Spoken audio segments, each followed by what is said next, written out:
Hey guys, this is Joe. Today I want to introduce you to our partner Vanta.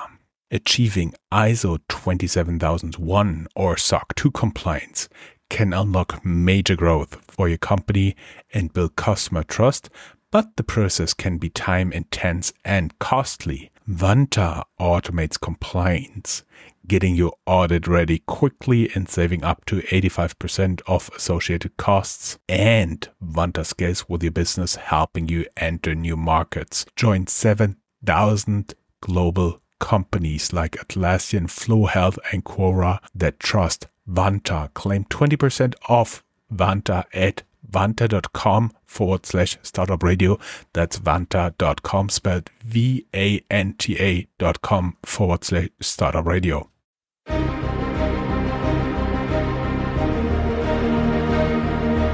Welcome to Startuprad.io, your podcast and YouTube blog covering the German startup scene with news, interviews, and live events.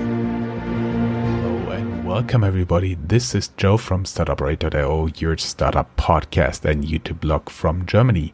Today I do have another very interesting guest here who is the founder of the Startup of the Month by Frankfurt Forward September 2020. Congratulations to Ramin. How you doing?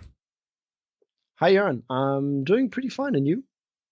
Doing great, thank you. We did a little bit talking up front, as always, and what was very interesting is your story. So basically, you studied astrophysics, you like to play chess, you like to ride motorcycle, and then you founded a legal tech.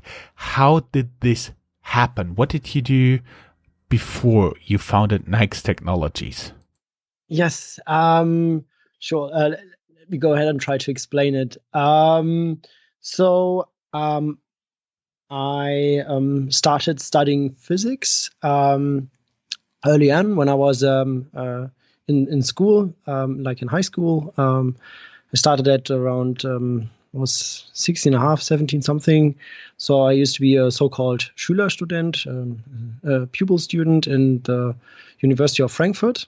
And by the end of my school time, so when I was 19, I finished 3 semesters, and my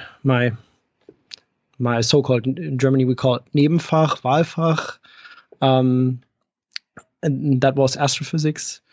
So I did this early on, and during this time I had the opportunity to also look into other fields, and I was particularly interested in cognitive linguistics. So I was I took a look into some lectures and was pretty amazed by it. So by the study of language, and maybe I should mention that my mother, she used to be a scientist in that field. She studied German and Roman languages, and so I got in touch with linguistics quite early. But what was I really curious about is bringing different fields together, like the algorithms of mathematics into language. And I mean, that field already exists. It's nothing new. It's called computer linguistics. And in that particular field, there's like a field called natural language processing. It's the analysis of the written language, and by using algorithms from mathematical algorithms or something like that. So that was what I was really curious about. And the thing with physics is, now I explain why from how do I get from physics to something like linguistics is it's pretty easy to explain, because like you said, I was interested in that field, astrophysics. It was my specialty. I was really always curious about that. And in astrophysics, there are multiple models brought together to explain to explain the phenomena in the universe, like thermodynamics, mechanics, and so on. And so that was mainly astrophysics, about bringing different models from different areas together and see if they could work. And that's what I tried to do for the language part, right? So I was pretty early trying to experiment, having some side projects to analyze language, trying to invent some algorithms on my own to analyze the written languages. And so I had some projects on my own, was doing it for most of the time. Nothing really worked out until I came across to meet some great guys, and they helped me actually taking it a little bit more serious, because they realized, okay, this one particular project is something you could maybe benefit from, and that was NAIX. If you like, I explain it a little bit more detail, but I feel like I'm already talking like way too much. Actually, you had me smile, because when you made the connection between linguists who study the structure and the words in order to understand language, and the lawyers on the other side who try not to be understood, it kind of was an antithesis for connecting those two. But nonetheless, that apparently worked for you. We are already at the point where you founded NAIX. Up front, how did you get to this name? It stands for Natural AI X, so Natural Artificial Intelligence X. And the X means? And X means it's a mystery. Like you know, probably Google X Labs. You know, some sort of secret. I mean, okay, I found it pretty cool. So we registered that word as well. It's a registered trademark in the European Union, Canada, USA, and Switzerland. So it belongs to us. I see, and the X means nothing. Okay, that's fine. It has a meaning. Like it's a mystery. Like I said, like it's like but yeah, well. I'm sorry, didn't want to push you there. What was the basic idea how you guys are started out NAIX? What was the problem that pushed you towards setting up a serious company, kind of betting your financial wealth and future on a problem? What was the What was this problem, and how did you discover it? So it came from the actual from the actual need. Okay, it's hard to explain the way I went. Maybe we talk about that another time. But I was I have a really good friend who gave an introduction to Markus Rohn, and that probably changed the whole game, because Markus is now currently is our advisor at NAIX. He managed to connect me with Karl Eubert, who's invested in NAIX, and Markus. Markus Rohn is who is that guy? He's the managing director of the private investment office of Rothschild and Co.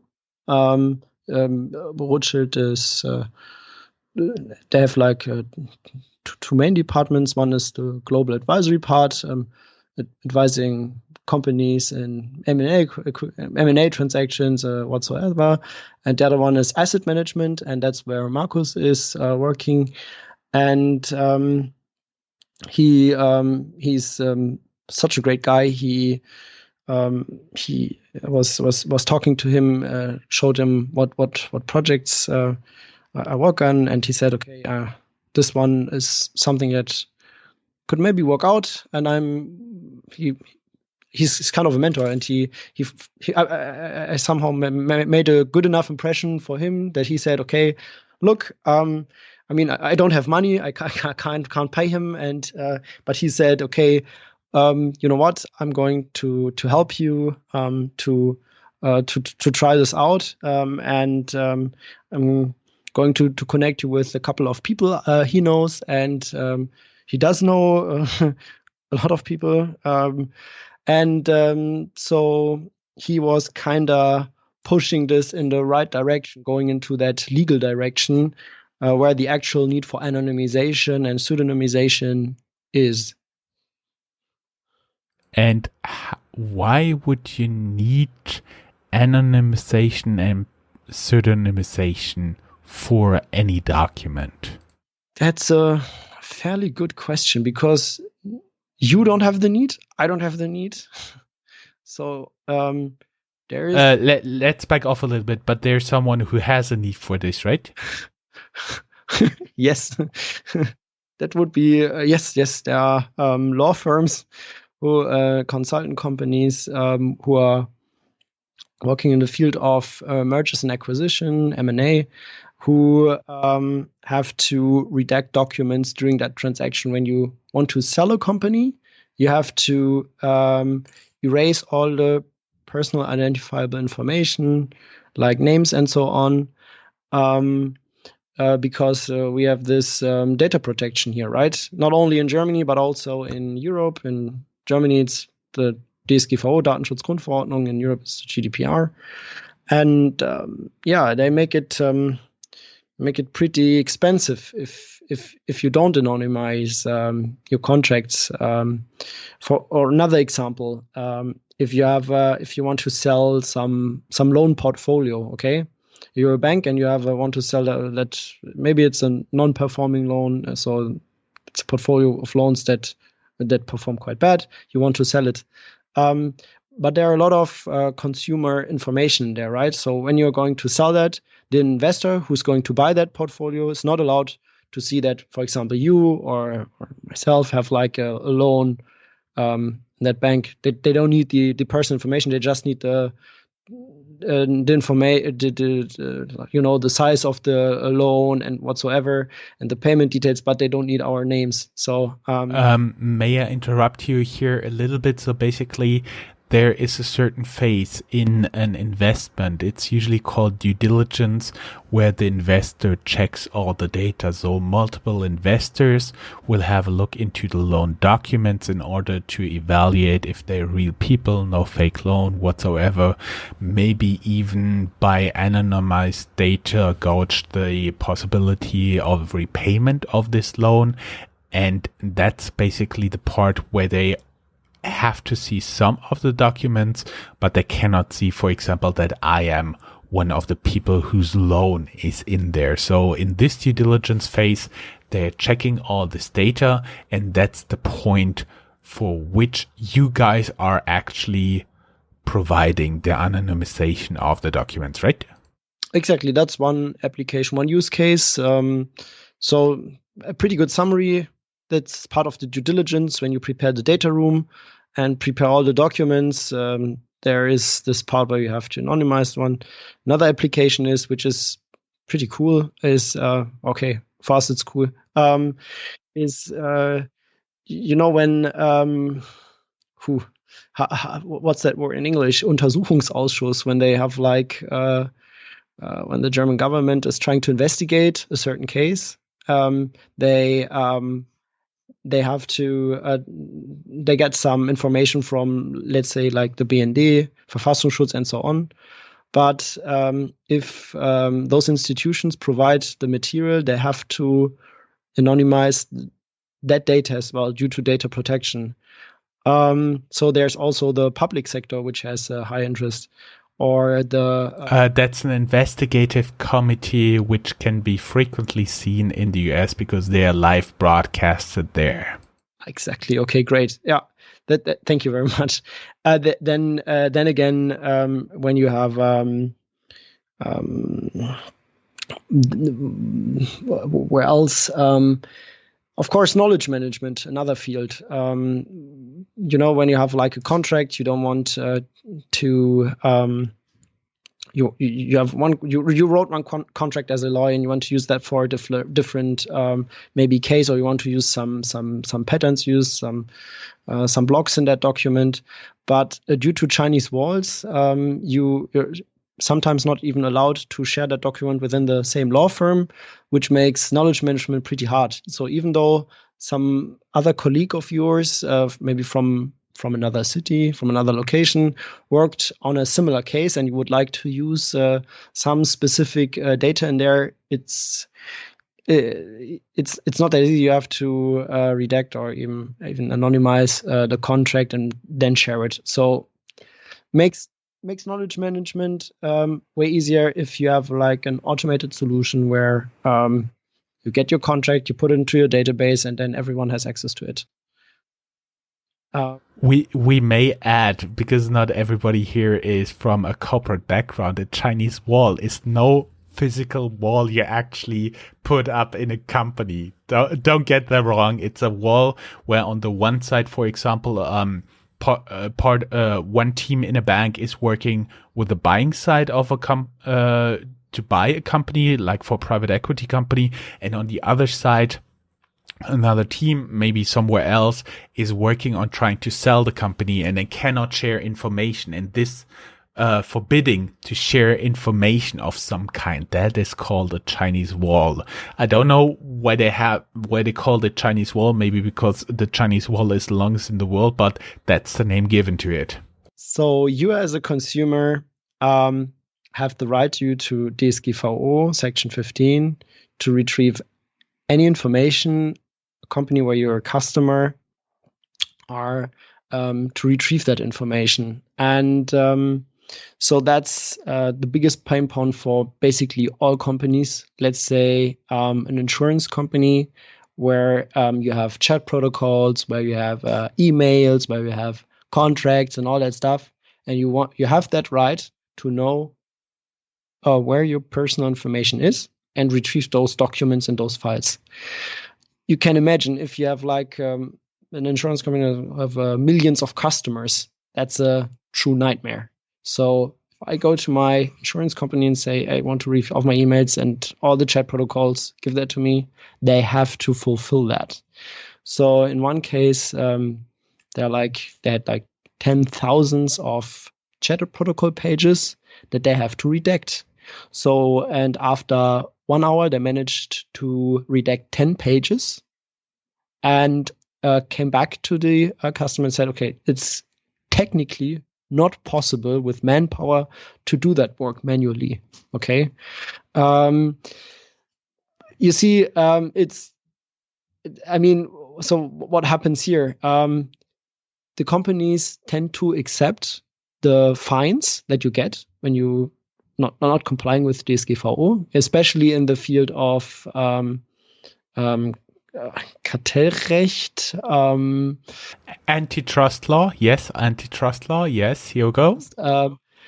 Then the companies tend to say, okay, come on, we accept the fines because the fines aren't as high as the manual work we have to put in, right, to anonymize the data, which is kind of not how things should work, right?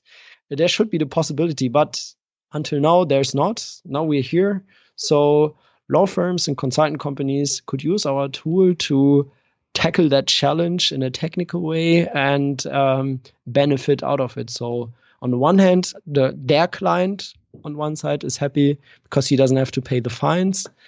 Our client is happy because he has another option to generate revenues, and we are happy because we get a small cut from each page that is analyzed. One question from my professional background. So basically, when you're working with tools, software within a bank, you cannot say, oh, they'll work. We just put it live. Basically, you have to test it. And in order to test it for real, you have to use some type of test data. Usually the best is anonymized client data. So the people, the consultants or IT servicing companies or so on and so forth who don't belong to the bank have no right to see the client data. So you have to anonymize it again. And you want to have real data, the best or close to real data, to make sure your tool actually works and your software is not breaking down, especially for a bank. That would be horrible. So there are regulations in place. And my question would be, could you also do that with your tool? Sure. Yeah, that's what we are here as well. And I would go even further. If you want to train your models in NLP, right? You need some data, some contracts. But the law firms, they're definitely not giving you like client-based contracts, like some real life documents. They really don't do that.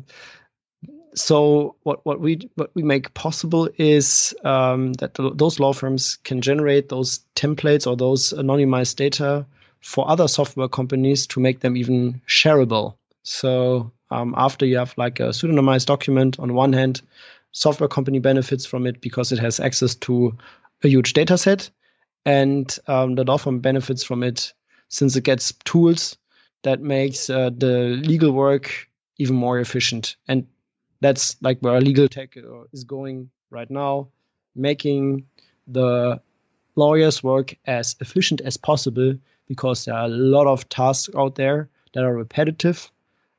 Best example is anonymization. Nobody actually studied to look for names and addresses and whatsoever inside a document, redact it, and then upload it to the data room. It's really tedious, time-consuming, and annoying work.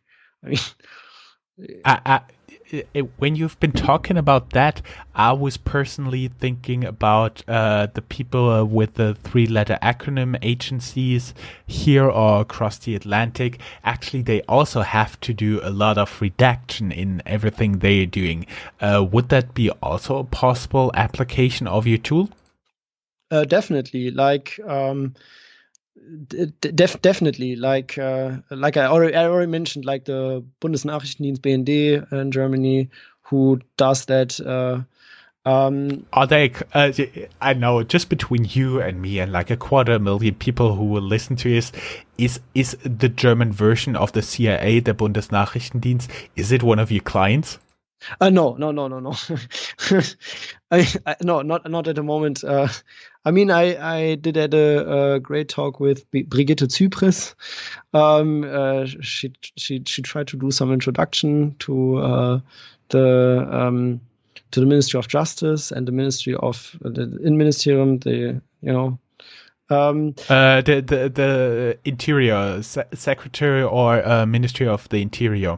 But as you can imagine, it's really hard to get through. It's really, even though you have some contacts, it's simply not enough. Once again, it takes a lot of time if you want to make business with some governmental institutions. You need a lot of time, and we haven't focused too much on them because time is something that you actually don't have as a startup. But to answer, to go back to your further question, of course, I mean, look at Andreas Scheuer's report. You heard about the Maut situation, the car fee that he wanted to enforce, and he didn't succeed, and he had to publish his report on his contracts between CTS Eventim, the German government, and the other party that was involved. And you can look out that report that's online. It's a redacted one. Just this one report is like 2,500 pages. So there must have been someone, or even multiple people in that ministry, who actually went through a 2,500 page document and had to redact the names and the personal identifiable information. I mean, wow. Okay, can you just imagine? Your purpose of life is redacting, of even for even a small period of time, is redacting pages. This is like the most tedious and painful work I probably did myself. We may give a little bit background. There was like in Germany they tried to put tolls on all the roads for private cars in Germany. Basically, for all the trucks, they have to pay tolls using German roads, and they want to have it for private cars as well.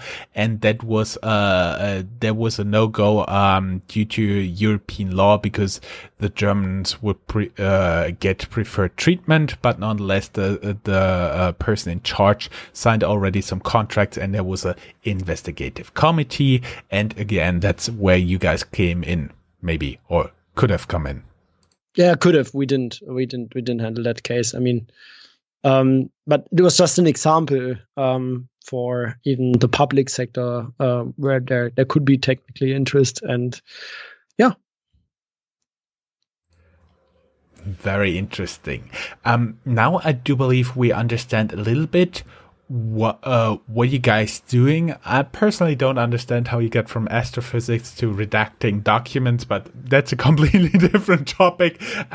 For me, since you're a Startup of the Month Frankfurt Forward, I would be interested, especially if since you are a Frankfurt guy, you were raised in Frankfurt and you studied in Frankfurt and Cologne, and part of your company is in Cologne, part of your company is in Frankfurt. What means Frankfurt for you? Oh, it's my home city. Would you mind if I just elaborate the first question, because I'm sorry I didn't answer that in fully. I will come back to that question. What Frankfurt means to me, it's a personal one. But from astrophysics to legal, I forgot the missing link. I used to work for a law firm as a working student. So back then, when I studied physics, I needed to do any job to pay rent and stuff. And I'm sorry, to answer your question. I didn't explain the missing link between legal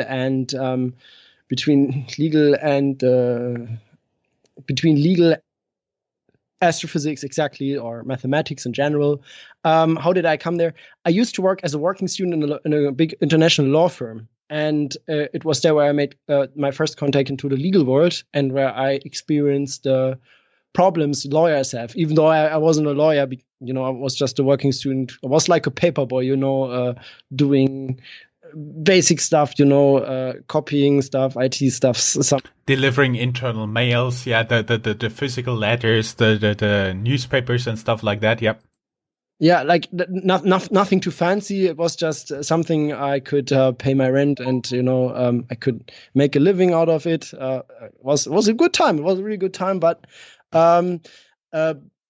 this is where I made my first contact into the legal world, and I talked to your lawyers, and I talked about their pains, and I talked to people about my projects that I have, that I was doing on my own, like as in my free time, as for fun, doing this natural language processing stuff over there, and what is possible with that technology, what you could do. And so the things evolved, and that's maybe the missing link between physics and on one hand, and the legal world on the other hand, which is quite important to understand. But yeah, so and then again, timing was a big factor. I told you about my friend who made an introduction to my friend that now he's my advisor and friend at Rothschild & Co. And he is all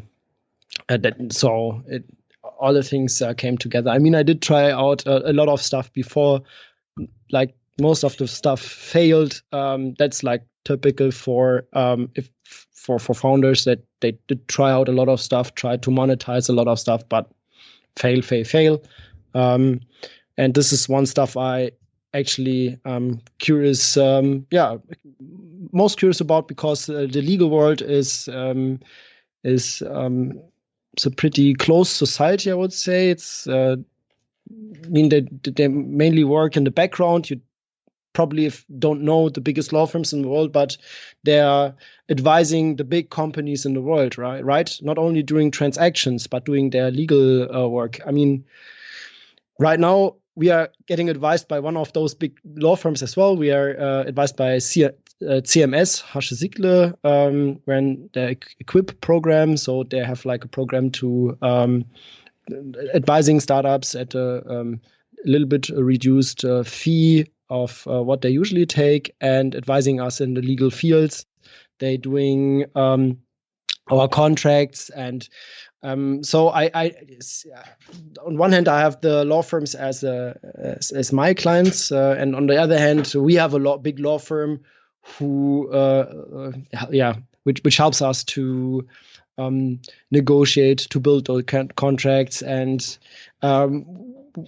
we as a client on our side then get a feeling what is most important in the legal world, and it's not that writing a contract is the most crucial part, but the actual advisory part, the legal advisory, so the strategic advisory, the experiences with different cases in the different fields, regarding IT, regarding IP, regarding whatsoever, and that's where they have a high expertise, and that's what I'm also really willing to pay for, that they actually advising us in those particular areas. What I really do not like to pay for is like the standardized contracts. I mean, nobody likes to pay for them because everyone knows how it works. But it's more of the advisory part, taking a deeper look at what's the case here, what we're working on, and then writing some legal stuff around there. So yeah, that's that. And now finally we get to the point. What means Frankfurt for you? Since we discussed up front, you've been raised in Frankfurt. You studied in Frankfurt, then you also studied in Cologne, and now you have a company which is formally headquartered in Cologne, but you also do have a large presence here in Frankfurt. So what means Frankfurt for you? So yeah, wanted to go back to that question. Good question. So I was raised in Bergen-Enkheim. That's part of Frankfurt, and it's my home city. I grew up there, lived there for most of my time, for about 20, 21, 22 years. My parents still live there. A lot of friends are, or at least, the most important, many important friends live in Frankfurt. So I still have a connection. It's not only that there are the big international law firms, the investment banks are located there, but also my family and friends, which means a lot, obviously. I mean, Cologne and Frankfurt, they're closely connected. I can take the ICE. It takes about an hour to get there, which is pretty nice. Our office here in Cologne is closely located to the central station. And then again, in Frankfurt, we have that office, like you mentioned. We're located there in Reinvent Law.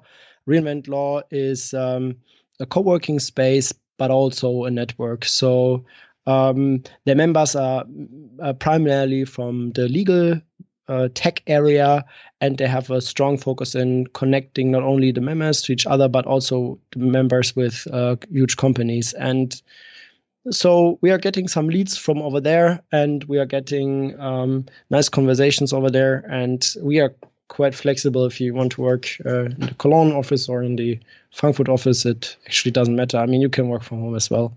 But yeah, that's that. Maybe I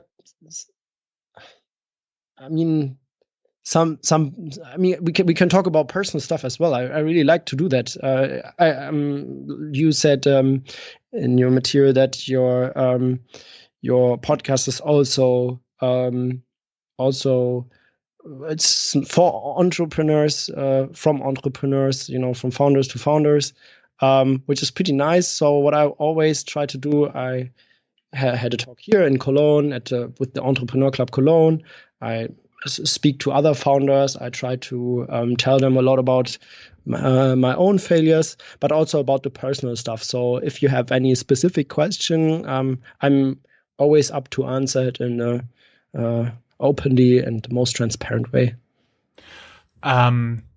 I usually do have a closing question which tells some about a person. I give you first a question and then I talk a little bit so you have time to think. If you could describe your life either as a book title, a movie title, or combination of both, what would it be and why? Okay, that's the time Ramin actually has for his thinking. Guys, keep in mind we are available on Patreon, and make sure to like and subscribe our video here. Thank you very much. The question is really hard. If we could talk about some other stuff in the meantime, because I really have to think about that. It's a good question. For everybody who's watching this on YouTube or listening to the audio recording, actually we took here a break of about an hour, so Ramin had time to think. Exactly. But maybe I can. Okay, but maybe in the meantime, I can talk about some other stuff about founding a company in general and what it means personally on a personal level. Maybe that's. Yeah, sure. Totally fine. Because that's something people do not like to talk about, because if you talk about them, like not before camera, but behind, you get the feeling that there are some patterns. And I'm talking about mostly the failing part, about the part of life, which is not so much talked about, because especially in these times where with LinkedIn and YouTube and especially Instagram, you have to make a good looking, like you just get followers and attention if you're talking about your success, what you already achieved, what you managed to do in your long life. Oh my God, look at me! I'm so super fucking cool. I'm so amazing. And people do not talk about the failure part, but most of those people did fail a lot in their life, and as well on the personal level, and I did too. I think the best example I can give you is that I have multiple good examples. Maybe I start with that one, that I was once in a hospital for about 2 weeks because I got the medics had a breakdown, a nervous breakdown, and it was not only a nervous one, but it has also like some physical stuff with it. I couldn't speak anymore and stuff like that because, and I was put into the hospital because I thought I had a stroke. This is now two years back, 2 years ago. But being in the hospital, dragged with that ambulance, going crazy, and people talking about what you might have, thinking that you have now a stroke, is something that lets you rethink some decisions you made. And then lying there in the hospital for about 2 weeks, I was probably, oh my God, I don't want to be in the hospital anymore. After 2 weeks in a hospital stationary, it was really painful. And it's because I took my work really serious. I was, what I do is fun and stuff, and I like to do it, but I tend to be really extreme in what I do. And one of those results might be that you suffer physically in an unhealthy way, not in a healthy way.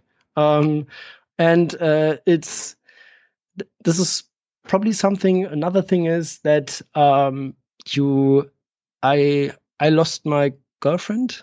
My relationship ended after 10 years of after 10 years of having that relationship. That's probably the biggest loss of my life. And why is that? I mean, of course, I cannot explain in detail why a relationship between two humans might end. It's way too complex in an interview to explain that. But of course, one main reason is that if you're founding a company, you're so focused on that work that you forget about other stuff. You prioritize differently.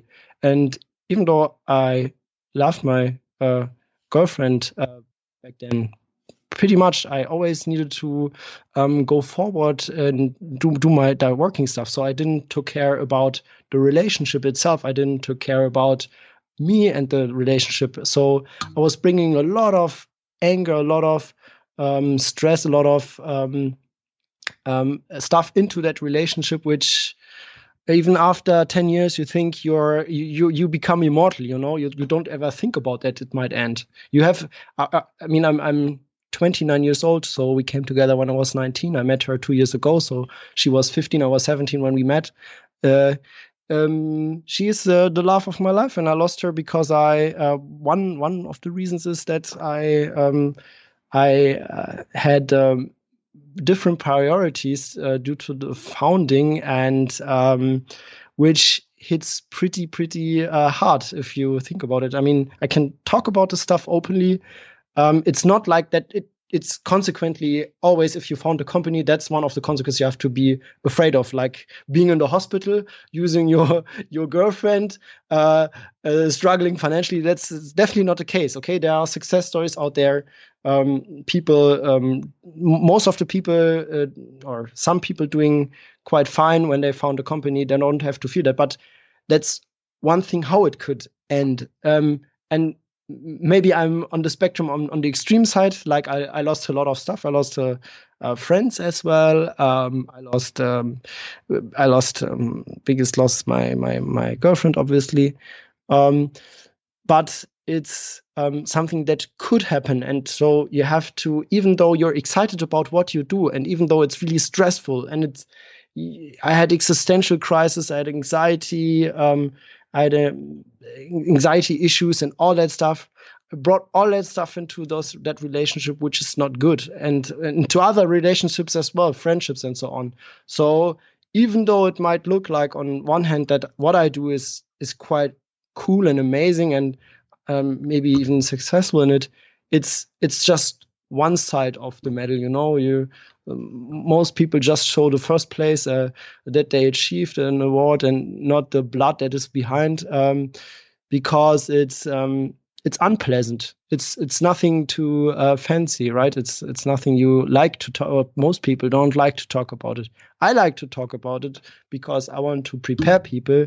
I'm not, like I said, I don't want to scare people. That's actually not what I want to do. But it's not always as it's nice and easy as it looks like. And since I heard a lot of other founders listening to their talks about all that bullshitting they're doing, about all that they're so excited about what to do that they just talk about the success, and they don't talk about the fails, as particularly the mischoices they made when they went into another contract with some contractor, about their personal life, about anything, which gives like a pretty bad, you get a false impression of what founding means. Like I said, most people I met, and I talk like most other entrepreneurs I meet and talk about, they have not the exact same experience as I did, but something similar. And that's what I always, if you have any question there, feel free to ask.